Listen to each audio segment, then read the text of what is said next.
Hi అండి, అందరూ బాగున్నారా? ఈరోజు మీ కూరలు ఏంటి? ఈరోజు మా కూరలో కాలీఫ్లవర్, టమాటా, క్యారెట్ కూర ఒకటి రథసప్తమి సందర్భంగా. ఈరోజు ఆకుకూరలో కాయగూరలే అన్నట్టు చెప్పడం మర్చిపోయానండి. ఈరోజు అందరికీ రథసప్తమి శుభాకాంక్షలు.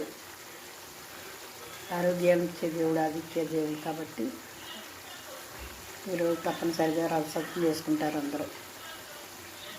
కూర తయారు చేసిన తర్వాత ఇలా వాటర్ వేసి ప్లేట్ సరిపోయినంత ప్లేట్ పెట్టుకుంటే లోపల మాడిపోకుండా బాగా మగ్గుతుంది అనమాట.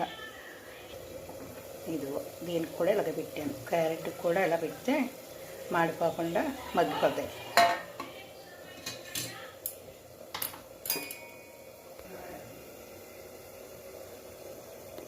పెద్ద వీడియో పెట్టాను, తప్పకుండా చూడండి.